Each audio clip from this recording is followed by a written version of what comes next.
Good morning बच्चों। अभी हम लोग इकोलॉजी का जो चैप्टर है ऑर्गेनिज्म एंड पॉपुलेशन, जीव और आबादी, उसी का एक इम्पॉर्टेंट टॉपिक है, उस पर हम लोग चर्चा करते हैं। तो हम लोग पहले पढ़ चुके हैं कि पारिस्थितिक तंत्र के दो घटक होते हैं, जैव घटक और अजैव घटक। जैव घटक में सजीव आते हैं और अजैव घटक में धूप या प्रकाश, जल, वायु, ये सारी चीज़ आते हैं। तो अब ये हम चर्चा करना चाहेंगे कि जो अजैव घटक है वो जीवों को किस प्रकार प्रभावित करता है और जीव उस चीज़ से लड़ने के लिए या किस प्रकार की प्रतिक्रिया इन अजैव कारकों के प्रति देता है, इस पर चर्चा करते हैं। तो सबसे पहले हम लोग देखें कि जितने भी जीव हैं, अब उसको कौन प्रभावित कर सकता है? धूप, हवा, जल, ठीक है।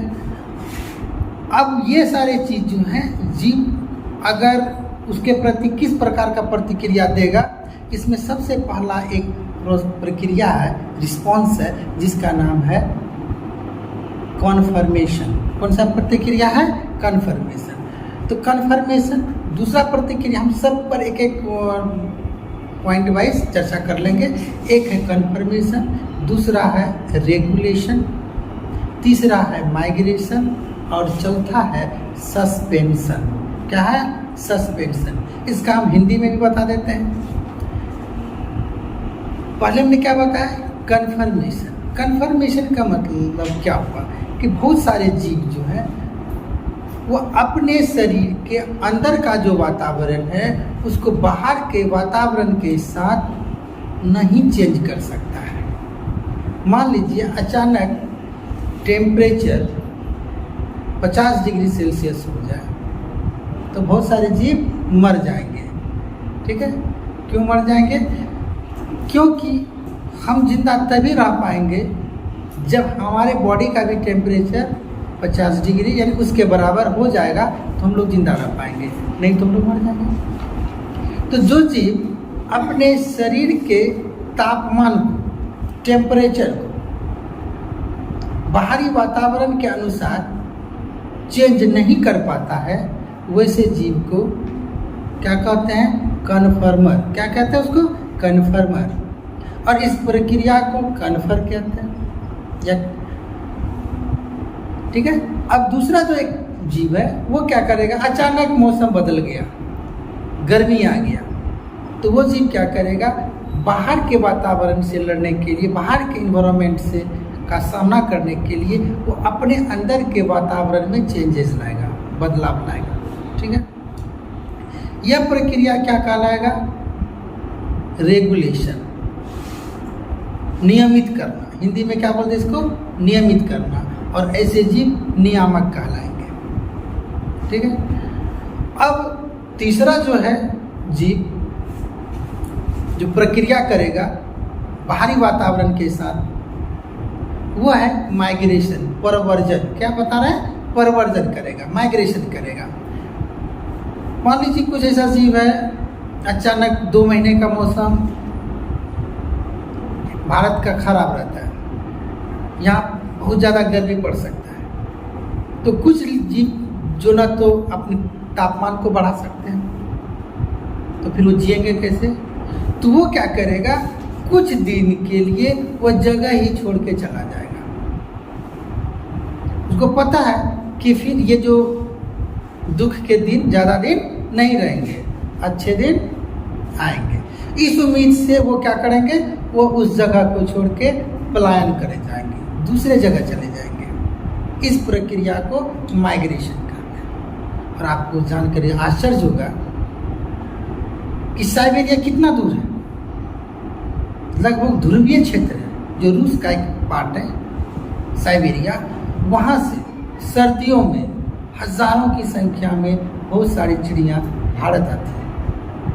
भारत में कहाँ? राजस्थान का एक अभ्यारण्य है, नेशनल पार्क है, जिसका नाम है केवलादेव अभ्यारण्य भरतपुर। वो चिड़िया यहाँ आता है,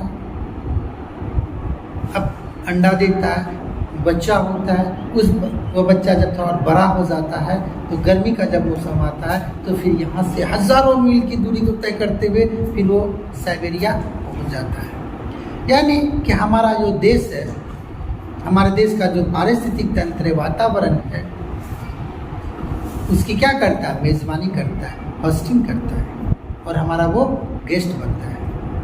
इसी तरह बिहार का बेगूसराय जिला है, वहाँ पर एक कांवर झील है, वहाँ पर भी विदेशी चिड़िया हर एक साल ठंड के मौसम में भारत आता है, फिर 1-2 महीना यहाँ प्रवास करता है, रहता है और फिर यहाँ से चला जाता है।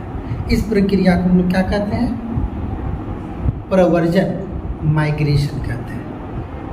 और तीसरा जो एक और इन्वायरमेंट के प्रति रिस्पॉन्स देने का, प्रतिक्रिया देने का जो एक तरीका है वो है सस्पेंशन। क्या कहते हैं इसको, सस्पेंशन। सस्पेंशन को हिंदी में कहते हैं निलंबन। इसलिए कहते हैं हम लोग कि फलना आदमी सस्पेंड हो गया, निलंबित हो गया। सस्पेंशन का क्या अर्थ होता है, नौकरी से नहीं हटाना, बल्कि उसको उस काम करने से सिर्फ रोक दिया जाता है। मान लीजिए कोई टीचर को अगर सस्पेंड कर दिया जाएगा तो क्या होगा, नौकरी नहीं गई है, क्या किया जा रहा है, उसको टीचिंग करने से रोक दिया जाता है और उसको किसी अन्य जगह पर सिर्फ बोला जाता है कि आप जाइए, वहाँ सिर्फ आप अपनी उपस्थिति को दर्ज कीजिए और इस दौरान उसको जीवन यापन के लिए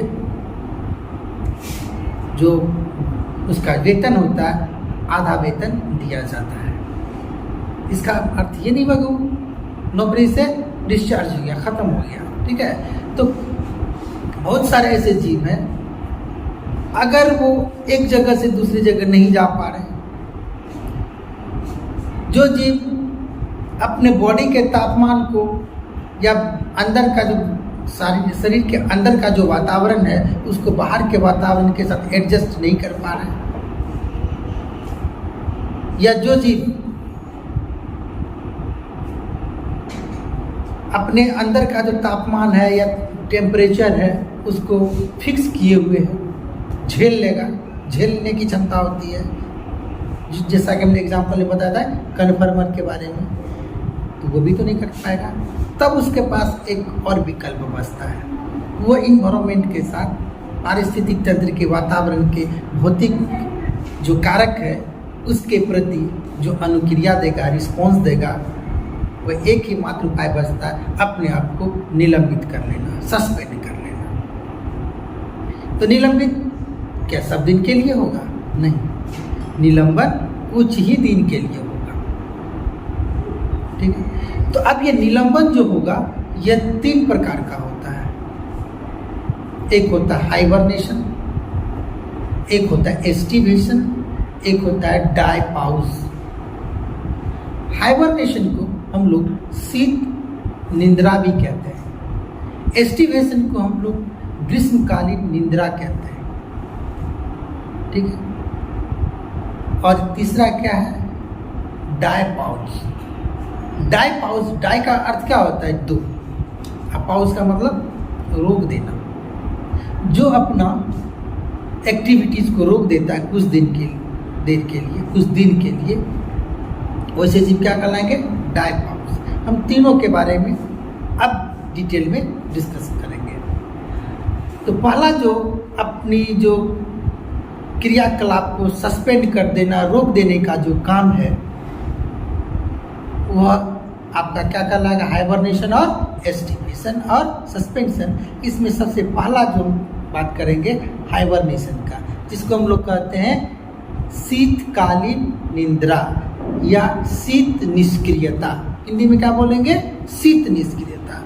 परीक्षा में अगर आए कि शीत निष्क्रियता से आप क्या समझते हैं, तो हम उसका क्या जवाब देंगे, उसमें ये लिखना होगा कि कुछ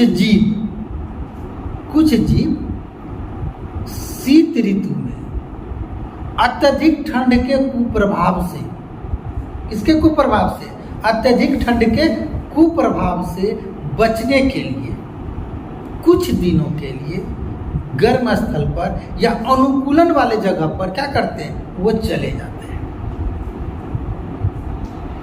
कुछ दिनों के लिए चले जाते हैं, और फिर जब परिस्थिति बदलता है, माहौल अनुकूल होता है, फिर जहाँ वो रहता है फिर वो वापस आ जाता है। इस सब क्रिया को हम लोग क्या कहते हैं, शीत निष्क्रियता। क्या कहेंगे, शीत निष्क्रियता।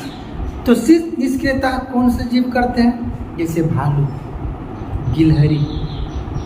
ये क्या करेगा, जब ठंड का मौसम बहुत ज़्यादा आता है तो भालू चट्टानों की जो गुफाएं होती है, गुफाओं में चला जाता है और वहाँ वो सो जाता है कुंभकर्ण की तरह। अब सोचो कि नवंबर दिसंबर में सोएगा और उठेगा कब, मार्च में, बसंत ऋतु में, तब तक में वो कमज़ोर हो जाता है। कमज़ोर क्यों होता है, उसके अंदर का जो भी फैट है, चर्बी है, वो सभी यूज़ हो जाता है, ठीक है। और जब फिर बसंत ऋतु में उठता है तो फिर मधुमक्खी के छत्ते से शहद वगैरह को वो ज़्यादा उपभोग करता है और फिर खाता पीता और मोटा तगड़ा हो जाता है। तो यहाँ पे हमने क्या देखा कि भालू हुआ, फिर उसी प्रकार गिलहरी भी ठंड के मौसम में गर्म जगह पे जाके सो जाता है, पड़ा रहता है। इस क्रिया को क्या कहते हैं, शीत निष्क्रियता, और अंग्रेजी में इसको बोलते हैं हाइबरनेशन। अब इसको हम लोग लिख देते हैं कि शीत निष्क्रियता किसे कहते हैं।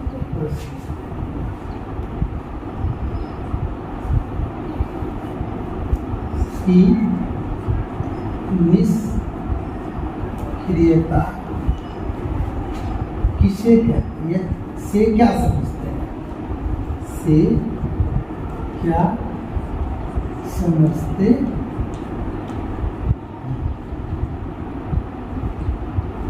आंसर होगा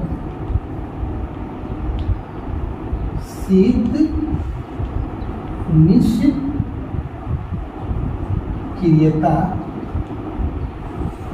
हम लोग बोलते हैं हाइबरनेशन।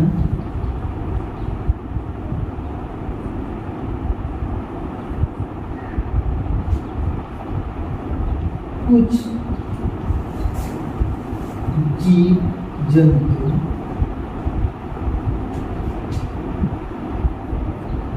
अत्यधिक ठंड के कुप्रभाव से बचने के लिए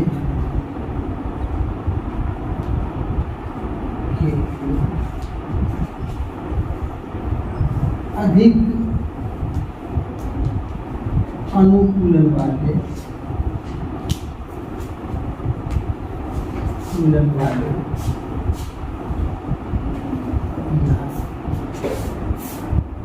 गर्म स्थान पर चले जाते हैं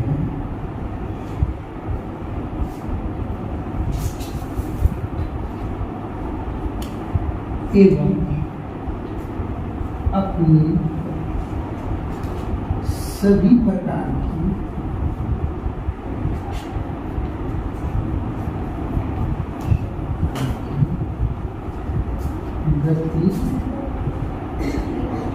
गतिविधियों को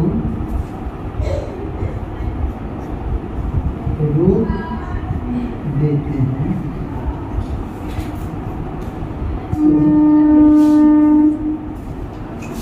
इस क्रिया को, इस अनुक्रिया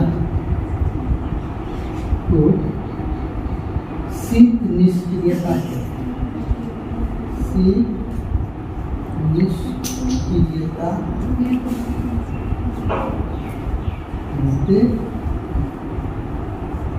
जैसे भालू, गिलहरी,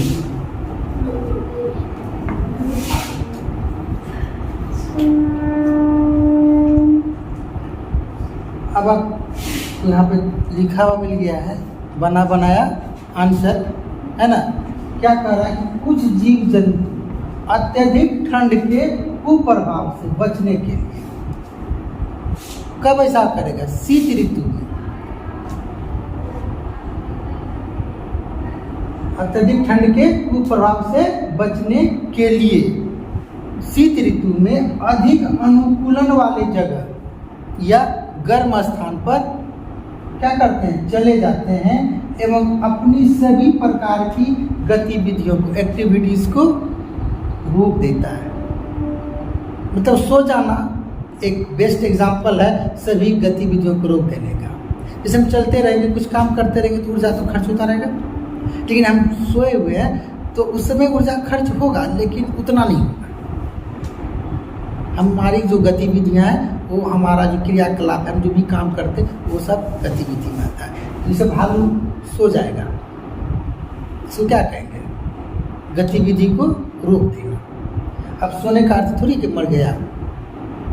सोने का अर्थ सिर्फ यही है कि उसके शरीर का जो गतिविधि था, यहाँ जा रहा था वहाँ जा रहा था, वो सभी रुका हुआ है। इस अवस्था को क्या कहते हैं?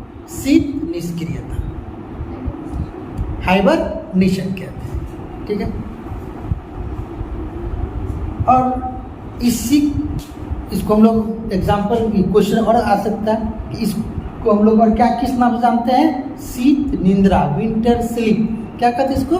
Winter sleep. इससे हम शीत निंद्रा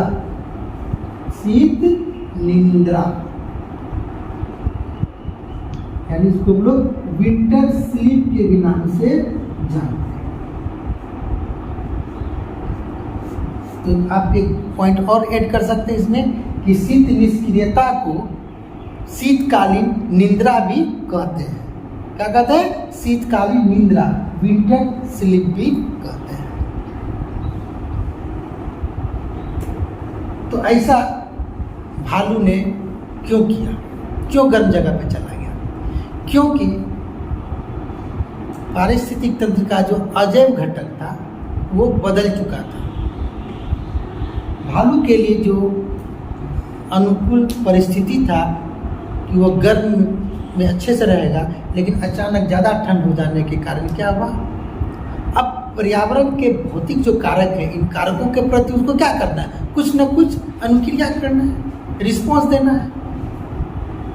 तब ये इस प्रकार से ही रिस्पॉन्स देता है कि चलिए भाई, आपसे हम लड़ तो नहीं पा रहे हैं, क्या करते हैं? हम सो जाते हैं। पर्यावरण से हम लड़ नहीं पा रहे हैं तो क्या करेंगे? सो जाएंगे। भालू पर्यावरण से कहता, देखो भाई तुम बहुत मजबूत हो, तुम्हारा ठंड हम बहुत जानलेवा है, मार दोगे तुम। इससे बेहतर है कि हम ये जगह छोड़ के चले जाते हैं, 1-2 महीने के लिए हम सो जाते हैं, अपना सारा एक्टिविटीज़ को रोक देते हैं, पाउज्ड कर देते हैं। यह प्रक्रिया क्या कहलाएगा? शीतकालीन निंद्रा या शीत निष्क्रियता। उम्मीद करते हैं कि आपको अच्छे से समझ में आ गया होगा। अगर फिर भी कोई डाउट हो तो कमेंट सेक्शन में लिख दीजिएगा। अब जो नेक्स्ट जो चर्चा करेंगे कि फिर पर्यावरण का जो भौतिक कारक है अगर गर्म हो जाए तो क्या होगा?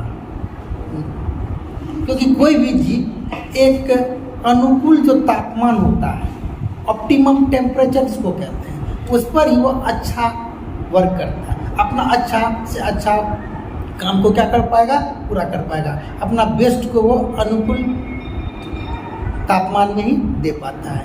तो दूसरा हम लोग चर्चा करते हैं ग्रीष्मकालीन नींद या फिर ग्रीष्म निष्क्रियता क्या है। जैसा कि हम लोग पहले पढ़ चुके कि शीत निष्क्रियता में जीव अत्यधिक ठंड के कुप्रभाव से बचने के लिए कुछ दिनों के लिए गर्म स्थल पर चले जाते हैं ताकि वो जीवित रह सकें। इस क्रिया को हम लोग क्या पढ़े अभी? शीत निष्क्रियता या शीतकालीन नींद, विंटर स्लीप कहें। ठीक इसी का जो विपरीत अनुक्रिया है इसका नाम है ग्रीष्म निष्क्रियता। इसको हम लोग अंग्रेजी में एस्टिवेशन कहते हैं। यहाँ क्या लिखा हुआ? कुछ जीव जंतु ग्रीष्म ऋतु में अत्यधिक गर्मी के कुप्रभाव से, गर्मी के इल इफेक्ट से बचने के लिए ज़्यादा अनुकूल वाले या तो ठंडे जगह पे चले जाएंगे या फिर छायादार जगह पर चले जाएंगे और अपनी शारीरिक गतिविधियों को रोक देंगे, अपनी शारीरिक गतिविधियों को रोक देंगे। इस क्रिया को हम लोग क्या कहते हैं? ग्रीष्म निष्क्रियता या ग्रीष्मकालीन नींद भी कहते हैं। ऐसा क्यों करता है? क्योंकि गर्मी में भोजन की कुछ जीवों को कमी हो जाती है और दूसरा ज़्यादा गर्मी से उसके शरीर में निर्जलीकरण, एक शब्द पढ़ा होगा आप लोगों ने, जिसको अंग्रेजी में क्या कहते हैं? डिहाइड्रेशन। तो डिहाइड्रेशन ना हो उसके शरीर का, उसके शरीर से समूचा पानी निकल ना जाए पसीने के रूप में, इससे बचने के लिए जीव क्या करेंगे? ठंडे जगह पे चले जाएंगे या फिर छायादार जगह पे चले जाएंगे। इस क्रिया को क्या कहेंगे? ग्रीष्म निष्क्रियता। ऐसा अनुक्रिया कौन सा जीव करता है? तो उसका एग्जाम्पल है जैसे में केचुआ, जिसको हम लोग अर्थवर्म कहते हैं, केचुआ ऐसा करेगा। दूसरा सरीसृप, रेंगने वाला जीव, मछली, इसमें कुछ उभयचर भी है।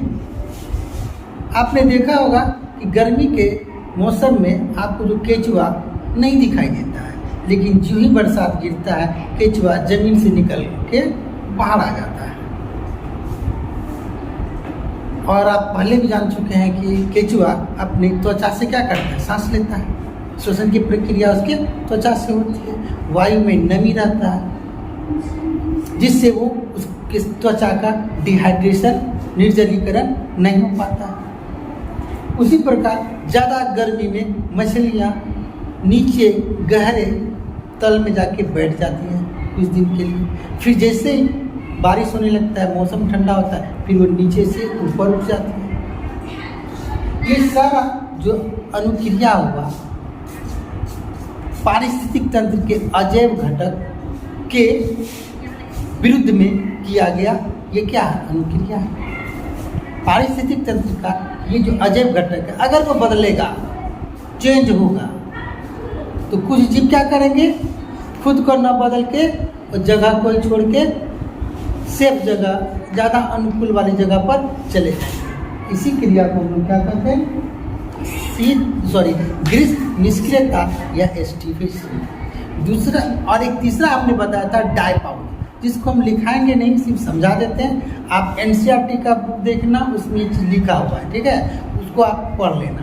उसमें लिखा हुआ है कि बहुत सारे जूप्लैंक्टन्स, क्या जूप्लैंक्टन्स एक ऐसी अवस्था में चले जाते हैं जो इनएक्टिव होता है, लेकिन उसका विकास, उसका डेवलपमेंट होता रहता है। इस अवस्था को हम लोग क्या कहते हैं? डायपॉज कहते हैं। यानी कि a state of suspended development, suspended development को हम लोग क्या कहते हैं? डायपॉज कहते हैं। और ये कौन सा जीव करेगा? जूप्लैंक्टन्स। तो अब समझ में नहीं आ रहा होगा जूप्लैंक्टन्स क्या है। उसको हम लोग बोलते हैं जंतु प्लावक। यानी प्लैंक्टन एक शब्द है जिसको हम लोग प्लावक बोलते हैं। वो दो होता है, एक होता है पादप प्लावक, एक होता है जंतु प्लावक। पादप प्लावक को हम लोग फाइटोप्लैंक्टन कहते हैं और जंतु प्लावक को हम लोग जूप्लैंक्टन्स कहते हैं। फिर भी आपको समझ में नहीं आएगा, सिर्फ लगा कि हमने सिर्फ शब्द बताया। प्लैंक्टन ऐसे छोटे छोटे सूक्ष्म जीव हैं, माइक्रोस्कोपिक जीव हैं जो पानी में तैरते रहते हैं। उसी जीव को क्या कहते हैं? प्लैंक्टन्स। क्या कहेंगे? प्लैंक्टन्स कहेंगे।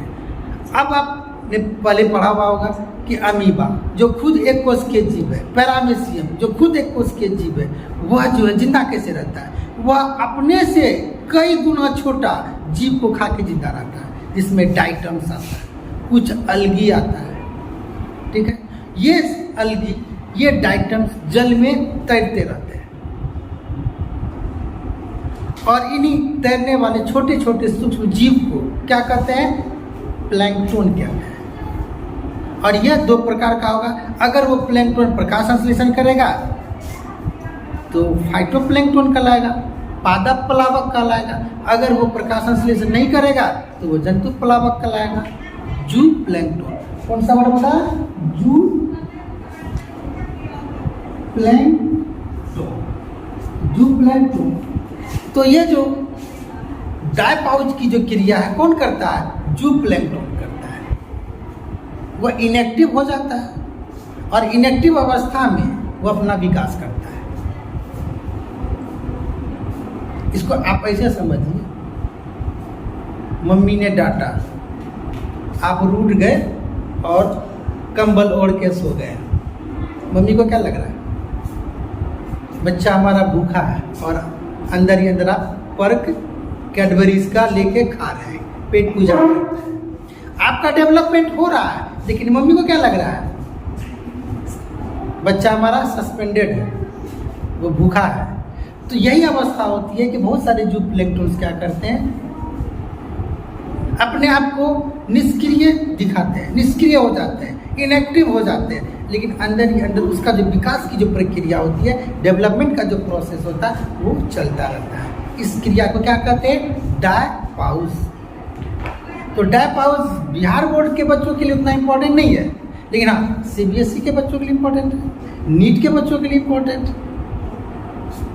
तो आप एनसीईआरटी की जो बुक है जिसमें ऑर्गेनिज्म एंड पॉपुलेशन जो टॉपिक है, उसमें response of organism against abiotic factor एक सब हेडिंग है, उसको आप देखिएगा तो आपका सारा डाउट क्लियर हो जाएगा। फिर भी अगर कोई डाउट बचता है तो हम लोग आगे और डिस्कस करेंगे, ठीक है। अभी हमने कन्फर्मेशन और रेगुलेशन के बारे में ज़्यादा डिटेल जानकारी नहीं दिया है। मेरा मूल उद्देश्य सिर्फ इस क्लास का था एस्टिवेशन और हाइबरनेशन, इसको समझाना था, ठीक है। अगर हमको इस जगह को समझाना है तो थोड़ा सा 1 किलोमीटर पूरा और 1 किलोमीटर पश्चिम चले गए और हम इस जगह पर ही गाड़ी को रोक के रखे हुए, ठीक है। आगे का जो रिस्पॉन्स वो किस तरह से देखता है हम लोग अगले क्लास में करेंगे। और बहुत ही इंटरेस्टिंग टॉपिक है। सबको लगता है कि जो टॉपिक है इकोसिस्टम बहुत बोरिंग है, फालतू, क्या बोरिंग लग रहा है आप लोग को? बहुत इंटरेस्टिंग टॉपिक है, एक नया नया जानकारी आपको मिलता जाएगा इसमें। तब तक के लिए आप लोग मन लगा के खूब पढ़िए। Thank you.